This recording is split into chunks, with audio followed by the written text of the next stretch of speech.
Hey fam, it's Kamryn A here coming at you with a brand new podcast, Hot Takes with Kamryn A.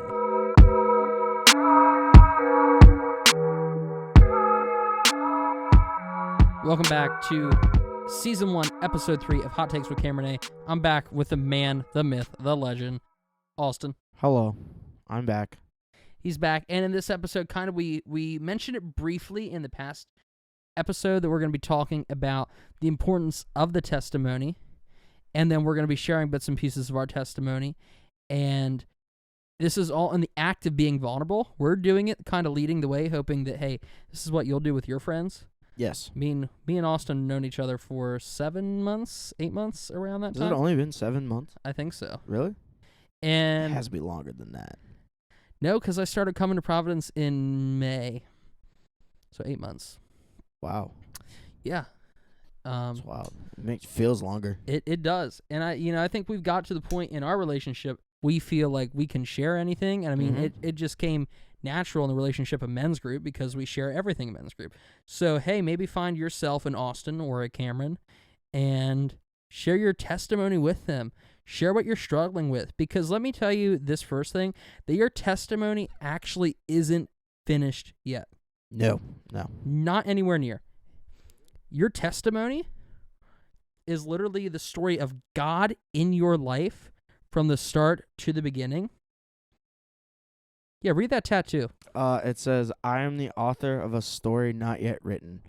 I kind of wish it didn't say I am. It says he is. My dad has he is.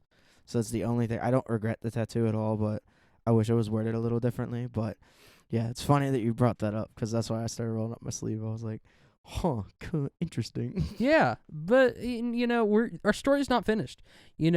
My past addictions, my past sufferings, they're all part of my testimony, but my past victories were there, and my future victories, my future sufferings are all part of my testimony because God's not finished in my life, and you for real will have a roller coaster of a life. God never promised an easy life to any of us. And so in this episode, we're going to talk about the testimony.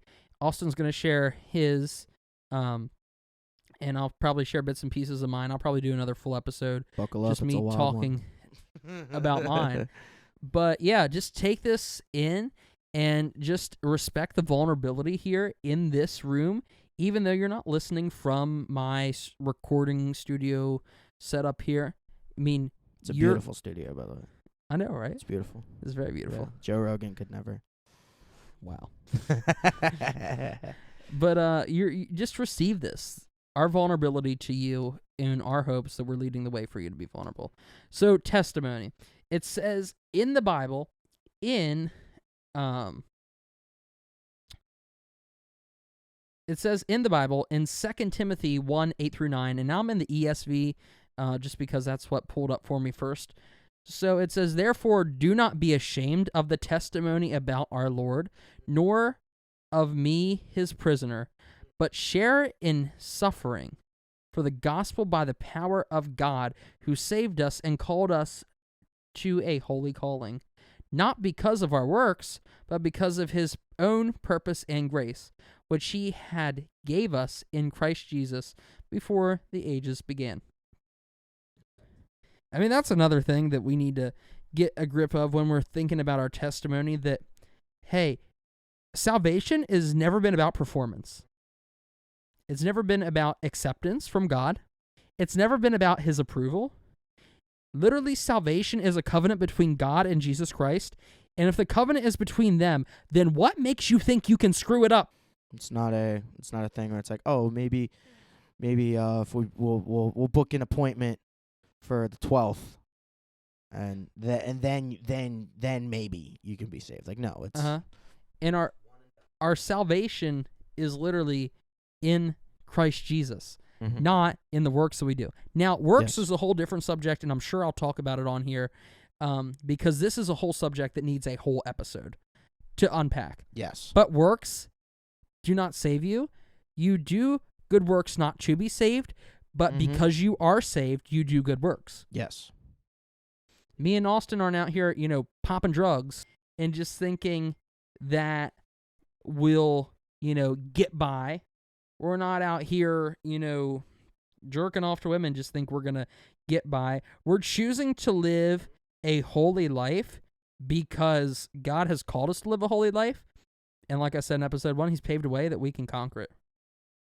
So, yeah, let's hop into testimony. I mean, I don't really have any form I can question Austin. I've heard this testimony once from you. Yeah. And it was really powerful. It's a wild one. And certainly has impacted me just by hearing it and hearing your faith. I think you've only heard bits and pieces, though. I don't think you know the whole bit, like the entire thing. So, Austin, how old are you? 23. 23. I had to think about it. Yeah. So you're 23. I mean, I'm 20. So it definitely still a baby. I am still a baby. Yeah, you're 23 years old. 23 years of a story that God is not done writing yet. No, he's not. I hope he's not. He's not done writing yet. Yeah, he's not. He's not done writing mine yet. And the beautiful thing is that our testimony isn't done, but we can share the small bit that we have now. So, I mean, take us back to Austin pre-salvation. Pre-salvation? Yeah. He was a little bit of a heathen. Not gonna lie. He did some very interesting things. Well, I shouldn't say he was a heathen. But he definitely had his struggles, for sure. He still has his struggles, which is something that why I love sharing my testimony, and very grateful I actually now have like a recorded platform to do that, to where I can just show this to people. Yeah, but why? Let me ask you, why do you love sharing your testimony? I never hear that from people. Because it shows people like just truly how God and Jesus work. Like, I've always been a believer in, everybody thinks that if you're a Christian, you have your you know what together. That's not true.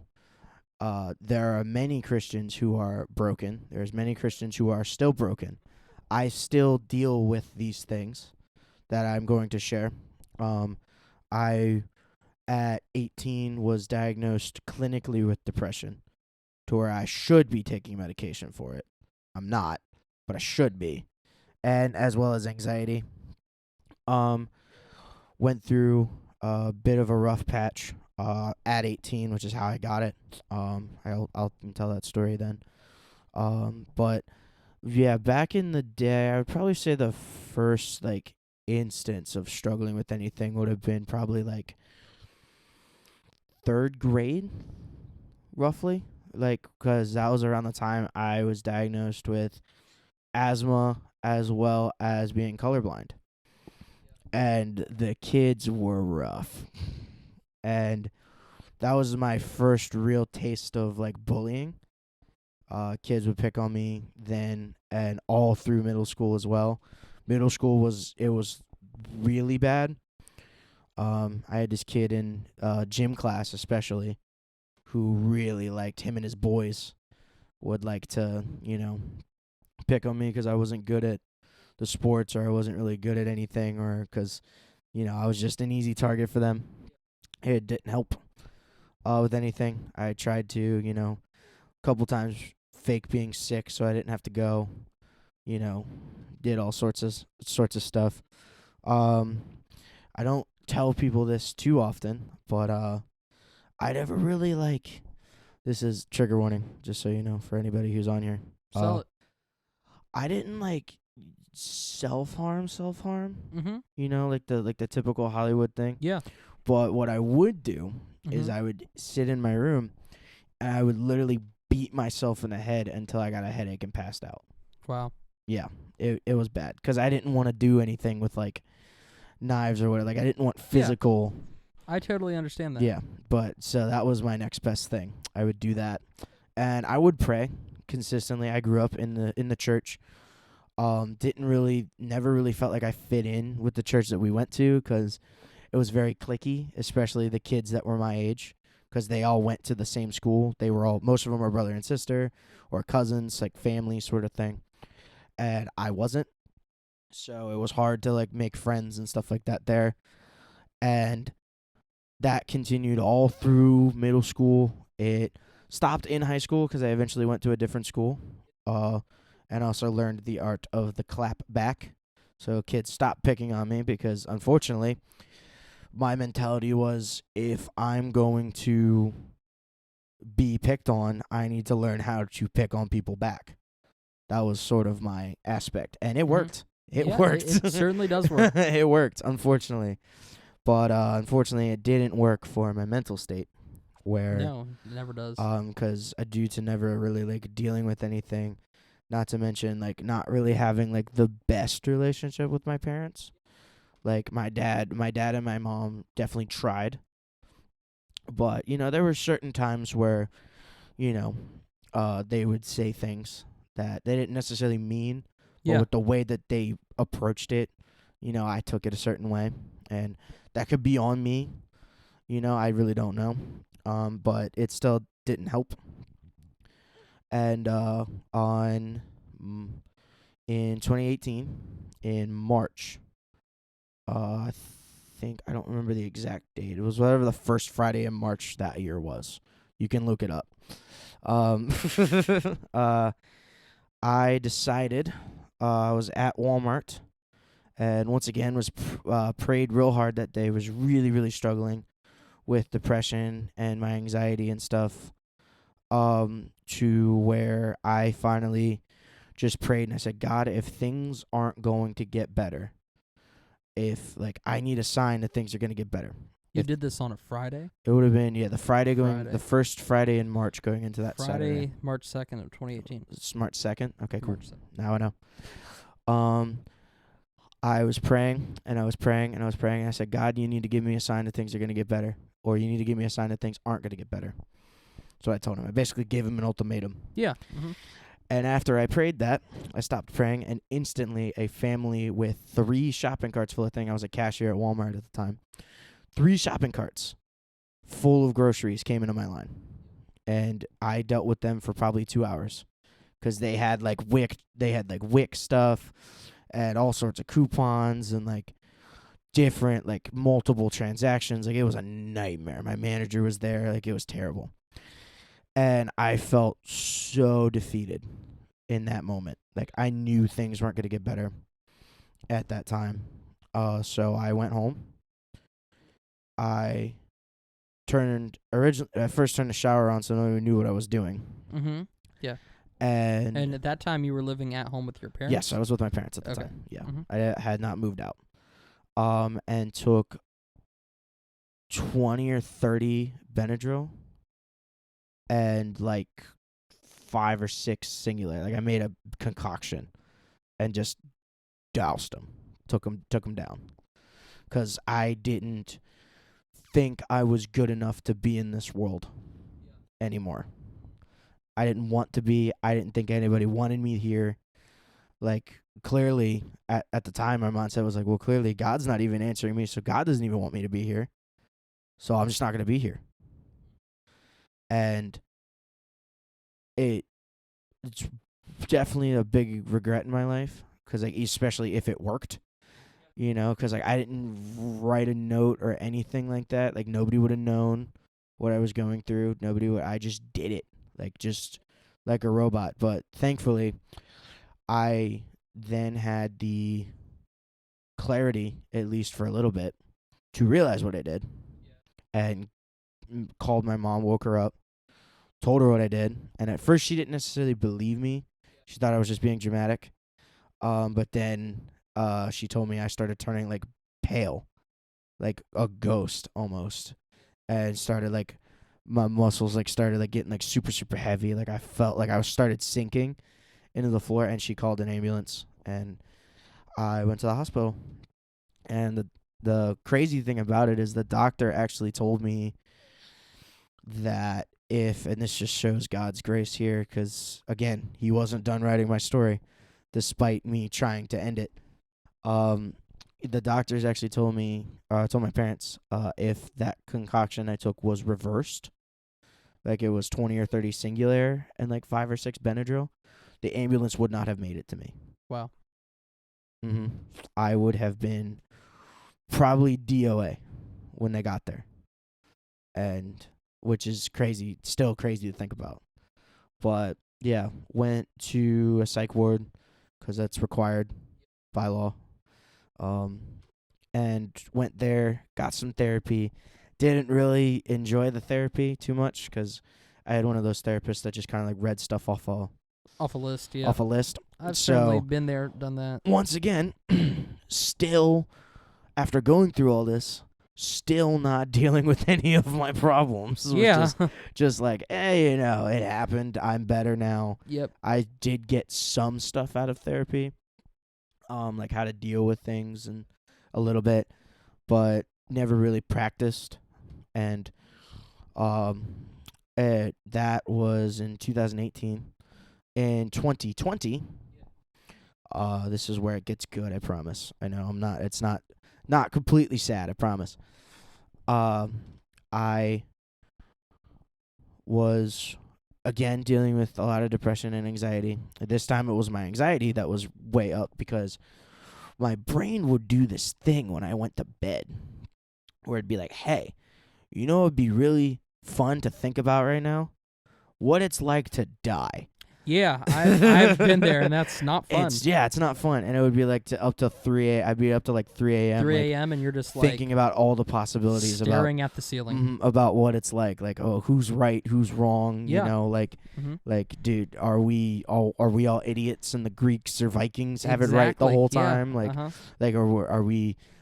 are the atheists right and it's literally going to be nothing, Yeah. like you can't think, you can't hear, you can't touch, like everything's done, Yeah. and it was just but that would originally be at night, and then it slowly worked its way into during the day. And then it eventually just became all that I thought about and was just a giant ball of nerves the entire time. And this is where it gets good. I then went to work one day going through this and started having a panic attack while driving on the way to work, going down the highway on the way to, I worked at AT&T at the time, selling phones and phone plans. And my hands were shaking so bad to the point where the wheels started kind of going. And I got to a stoplight, on the highway. And I don't know what came over me, but I started praying harder and harder, and like hardest I've ever prayed before. And I was like, I just kept praying like, God, I don't know what's going on.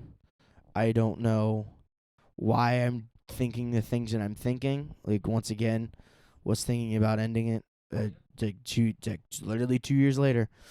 And I just started, rather than, thinking about that stuff, I was like, I need you. Wow. I need you, and I need you here right now. Please give me a sign you're here because I can't do this by myself anymore. I've been doing it by myself for a long time. Please give me a sign that you're here with me so I know that things are going to be okay. Yeah, and this is you speaking to God. Yes, in my car, just praying that over and over and over again. At the stoplight. At the stoplight, yes. And then as I'm praying this, I stop praying and think to myself, this has got to be the longest stoplight I've ever sat at in my life. I was there for, I'm not kidding, probably 3 or 4 minutes. That's crazy. Easy. Dude. That's crazy. And I look up to make sure, one, that it's still red and it's not green. It probably went through a couple cycles while I was there. There's a solid chance of that. But I just never noticed, or it could have just been red the entire time. It could have been. But literally right above the stoplight. Clear as day. Because the longer I looked at it, the clearer it became. So I knew it was something. There was an angel right in the clouds, like giant sized. And he was holding a little baby boy the entire time. And it wasn't even formed out of the clouds. It was its own No, being. it was like, at first it looked like it was forming out, but the longer I looked at it, it was like, no, it was an angel holding a baby, like clear as day. Like, the longer I looked at it. And let me pull something up here because this will help. And as soon as I had music playing, I'm a big music person. Yeah. As it was going. And as soon as that went on and I started looking at it, I just got this huge wave of calm Peace. feeling, like peace, and Mhm. then swallowed up into joy to where I just started giggling, you know? And as soon as that started happening, the song Whispers in the Dark by Skillet started playing, which I don't know if you know that song. It's a great song. Let me read you just the chorus of it. No, you'll never be alone. When darkness comes, I will light the night with stars. You will hear my whispers in the dark. You know, and it was like all like it didn't sound like Skillet either, which was Yeah, the crazy part. Like it I think the even crazier part is Mhm. that your playlist was mostly secular music. Yes, very, very secular. And yeah. about how many? You know about how many songs are on the playlist? A couple thousand. Couple thousand. What? And they Mhm. were pretty much all secular songs. Yeah. Couple of thousand. Like, what Mhm. are the odds that That a this song Christian would band. play Yeah, exactly. with That's those what I lyrics thought too. Mhm. in this moment? Yeah, and it was a crazy, crazy thing, and just the more I listened to it, the more I just like, the more joy came up, and I like the light turned green, and I just started listening, and I started jamming to that song, and went to work with like the biggest smile on my face to the point where my manager was just like, "Are you okay? What happened? Like you're cheery." Yeah. And I was like, you have no idea. Didn't really like get into it because we were already busy, which that's the another crazy part about it, because that day at AT&T Yeah. was terrible Wow. and would have normally like been horrible. Mm-hmm. But the entire day I had this energy, this And renewed energy. This was the first time that you've ever had that Yeah. in your life. Yeah. Like fully. Like I would have glimpses of it, but like that was the first time like I was like whoo whoo whoo, like yes. Got off at 6:00 that night when we closed the store. Drove right down the road to the Walmart, bought a Bible, and I never looked back. Wow. Mm-hmm. That's crazy, dude. That's powerful. And Mhm. it's the testimony that you give Mm-hmm. and the testimony that I will give. This is meant to encourage you in knowing that, hey, you're not alone. Yeah. That even, oh my, this is the part that I thought never happened, was even kids who grew up in the church. Oh, somebody, come on. I mean, for real, you view everyone as perfect. A quick like side story. I mean, I grew up with this kid in youth group when I was younger, before I was saved, really. I mean, I don't really know what I was at that point. I was confused. Let me put it that way. I was very confused, and I met this boy who I thought would just make trouble at home. Like, I'm kind of good at discerning people. I've always had that gift of like when's the right time to do stuff. And I've had this gift with people that has just been, I kind of sense stuff about people that most people wouldn't sense. And I mean, maybe in my young age that was prophetic, just building up to what it is now, possibly. But I always thought this kid would just be a troublemaker at home. Like, he was super goofy youth group kid, but he had a good heart. This past year, he killed himself. And he was on the run from the cops. He stole stuff. He was selling stuff that he shouldn't have been selling.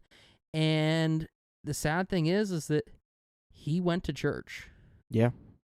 And I don't know if he ever gave his life to God. That wasn't for me and him to decide. That's for him and God to have talked about. And I can't assure his salvation, and I can't assure that he's not in eternal rest. And the simple fact is, though, is that we're all screwed up. Yeah. We're all screwed up Yeah. in the brain. Yeah, and like, I still deal with these things. Depression. Like I said, like I should be on medication. Yeah. Well, I'm not though, because it's the truth, though. I mean, we don't necessarily just get rid of these things like all in an instant. I mean, just one touch from God, and hey, we can be healed. We can be. Don't get me wrong.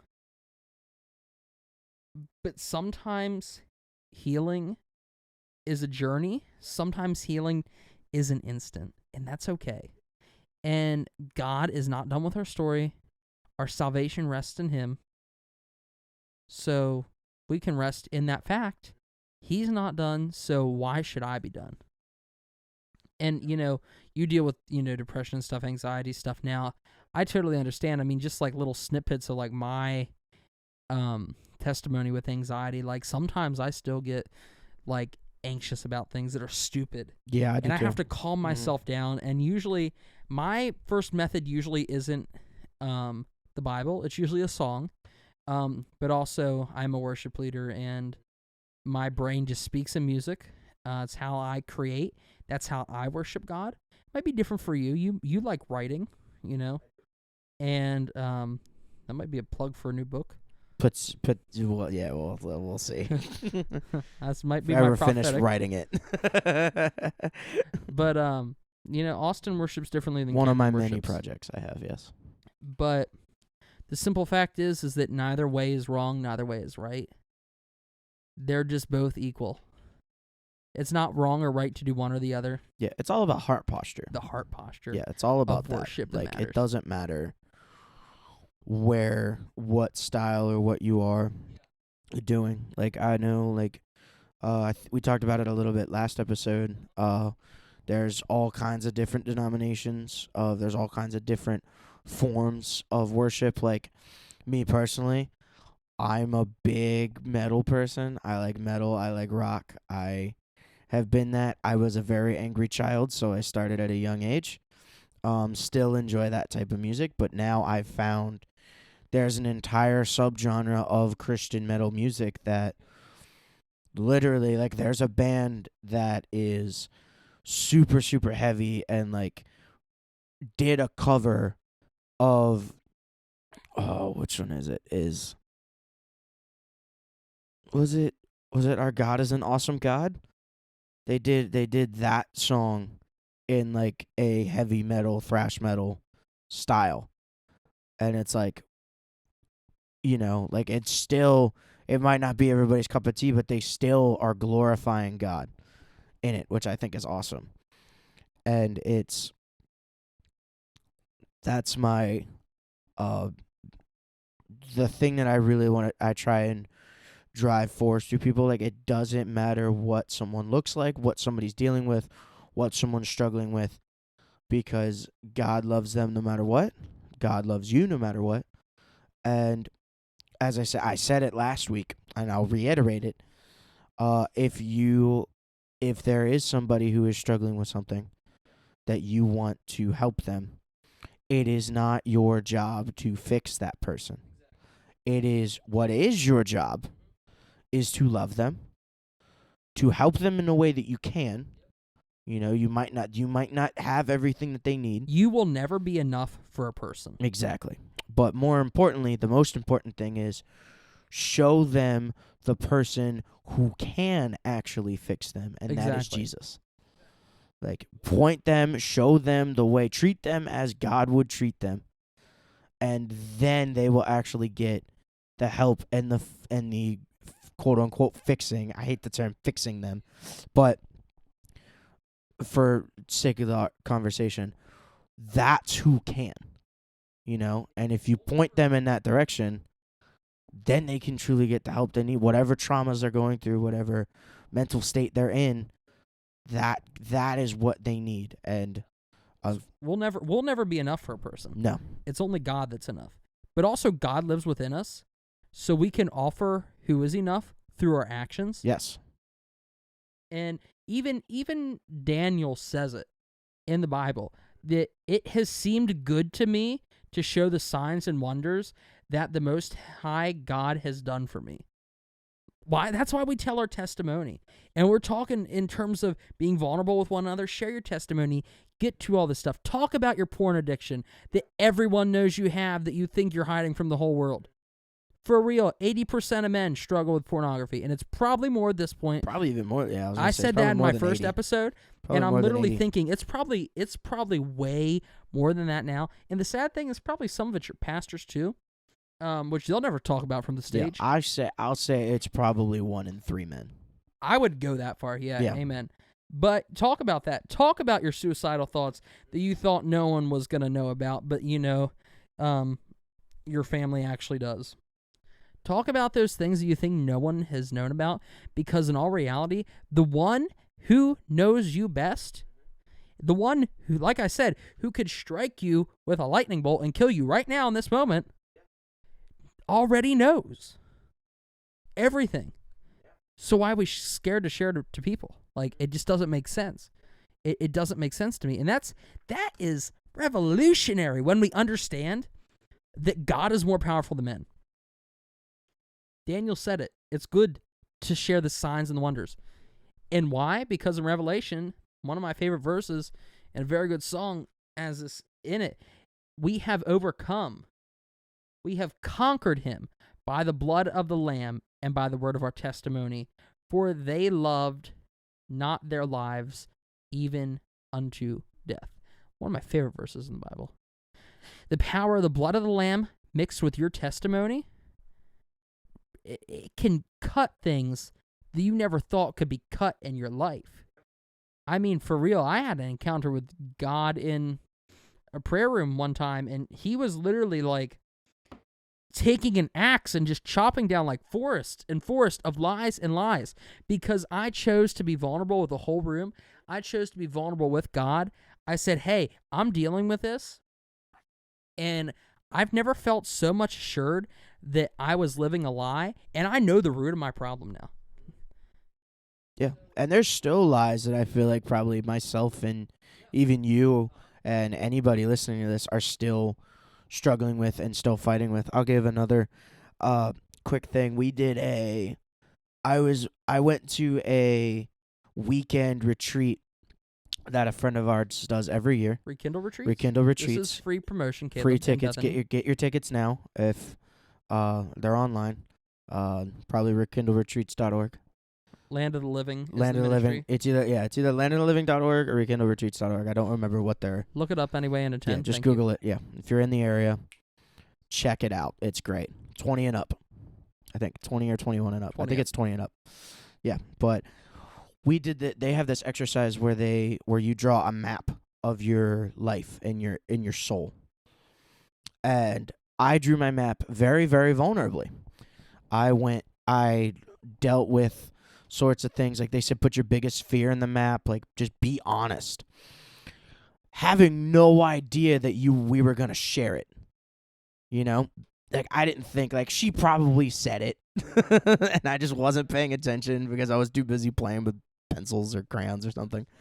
Because I swear I have ADD or ADHD. I probably do as well. Never got tested, but I'm 90% sure I do.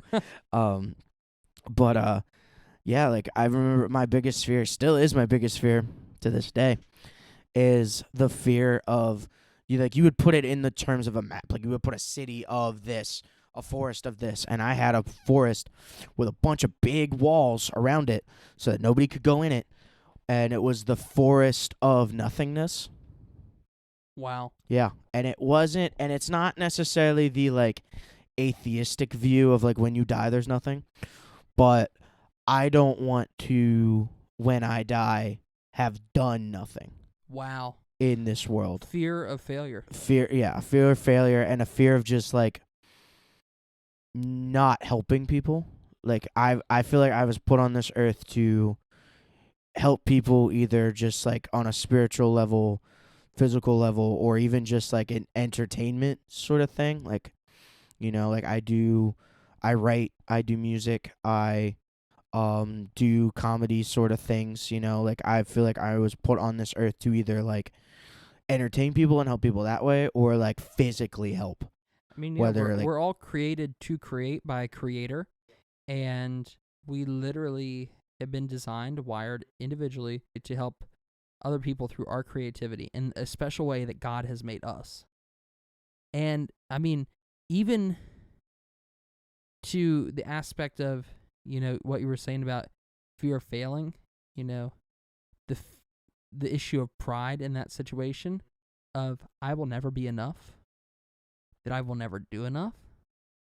That's deep, and it's certainly something that we need to become in one with. We need to realize that, hey, this is not what God says, about us. Certainly is hard to get over. And I mean, that's what we're sharing tonight. It's hard to tell this stuff, but, go ahead and do it. You got nothing to lose by saying your testimony. Because literally, if you say it, people are going to laugh, whatever. Okay, you tell someone about your, addiction to your vape pen that your mom, has already seen in your backpack. Yeah, your mom, obviously, your mom knows about your vape pen, for sure. For sure. And half the kids at school that you think would never say anything to. And the way I look at it now is, yeah, sure, you can say your testimony, and, people might think it's stupid, but, all it takes is that one person. One person might have just needed to hear that. And then that brings them to Jesus or gives them the help that they need or the courage that they need to either share their story or get the help that they need, or, that is a success. And that's to Christians as well, just not non-Christians. Yeah. One person is a success. If you help one person, you helped one person reach God. There's people in this world that don't even get one, or think that they don't get one, it's, it's the whole, artist thing. I'm big into art. I'm big into painting. They're some of the most famous artists in the world. They're dead. Are dead, yes, but also didn't get to see the fruits of their work, and you might not see those things. I might put out a book or put out a song and get maybe 50 cents on Spotify, or maybe a $50 check from Audible or something like that a month, and then next thing I know, I'm gone from this world. Somebody picks it up in 50 years, and all of a sudden it's #1 bestseller. That happens. It happens to people. But like I said, all it takes is that one person. Even says in the Bible, I'm pretty sure as Paul talks about in Corinthians, it's he says that, hey, I planted the seed, Apollos watered the seed, and then God made it grow. So neither the one who plants the seed nor the one who waters is anything, but only God who makes it grow. The one who plants and the one who waters have one purpose, and they will be rewarded according to their own labor. It doesn't matter if we plant or if we water it. We're encouraging someone today. We're also planting a seed in someone's life. Austin, we could be dead in 60 years from now, and this podcast has just suddenly blown up. This could be changing lives, revolutionary. Why? Because we chose to be obedient to God and obedient to the whole Bible, everything that he said, including the stuff we don't want to do, aka vulnerability. We chose to say, hey, God, your will over mine. We might get some hate comments on this stuff. I mean, my testimony is not as juicy as yours. Bring it.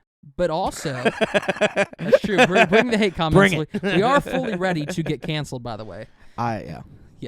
But certainly, I mean, my testimony doesn't have as much juicy detail because I really wasn't I don't want to say person that would have thought ever you weren't a heathen like I was. You can say it. It's okay. I can say it. Okay. Yeah, you can say it. You weren't a heathen. I never laid my hands on pills. I never laid my hands on a knife or anything to harm myself. I've had those thoughts, and I don't want to get too much into this now because I'll be here all day. But when I share my testimony, and you see that, I mean, it's a lot less juicier than Austin's, but holds no more or no less more significance than Austin's testimony. And why do people think that they're so scared to share their testimonies? Because, mine's not good enough. Who cares? Your testimony was, hey, I was living a really good life. I was doing everything that I thought was right. I came to church and I felt convicted and I got saved. That's good enough. That's the juicy part. That's the juicy part. Yeah. Like there's a pastor at our church. He's like an associate pastor. Yeah. That he's literally, his testimony is just he was in the woods and he heard God's voice. That was it.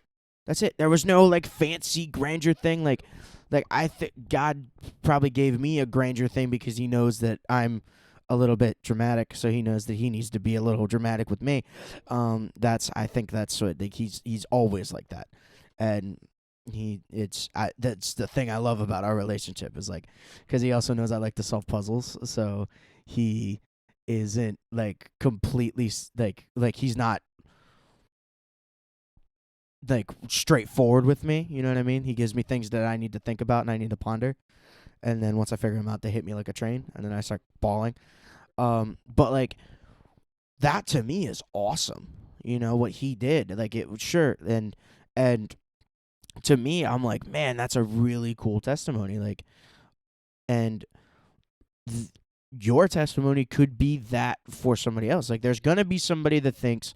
There's going to be somebody who has a testimony that you think is better than yours. And there's going to be somebody who thinks that your testimony is better than theirs. But that doesn't matter because there's a common denominator in all those testimonies, and that is God came to you, God saved your soul, you accepted Jesus, and you're better off for it. Yes, exactly. That is the testimony, that God saved us. And it's literally in the Bible. It says in Psalms, I think it's like 107, it says that the redeemed of the Lord say so.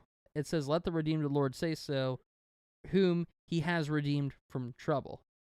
Literally, that's the testimony. Let us say so because he's redeemed us.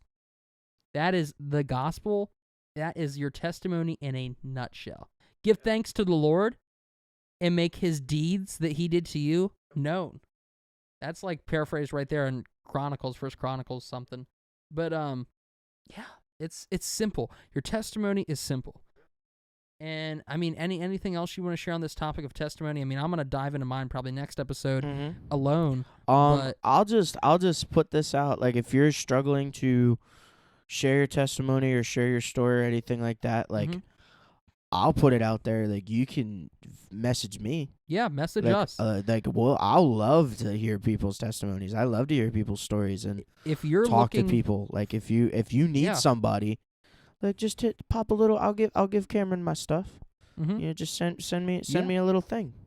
And there's going to be other pastors. There's going to be other leaders on this podcast in the future. Even in season 1, there's going to be a leader of a discipleship home with us. And the stuff you're going to hear from him is going to sound a lot different than the stuff that Austin is sharing. It's going to sound a lot different than what I've been sharing on here. But the beautiful thing is he's here for you. Austin's here for you. I'm here for you. But most importantly, all of us are here for another. And because of that, we're all here for Christ, so we're all here for another. We're all friends, and friends love each other. But for real, though, I mean, you're going to hear someone else on here, more people in the future that are willing to help you along your journey. So certainly, if you want an outlet and you don't have an outlet, message Kamryn A Studios at gmail.com. If you don't know how to spell Kamryn A, it is literally the same as in the title of this podcast. Look me up on Instagram, official Kamryn A. Link will be in the description. And yeah, the link will be in the description. Will be in the description. You can say that now. Yeah. And certainly email us, talk to us. Even if you just want to get something off your chest, we won't know who you are. We certainly would just love to listen to you, help you if we can. But most importantly, create a space where you feel safe. And that's the whole goal of season 1 on our Hot Takes with Kamryn A. Even though these are some like spicy subjects to talk about, I want you guys to know, first of all, that this is a space where you can receive help, where you can vent, where you can just come and be who you are right now and just exist without any trouble.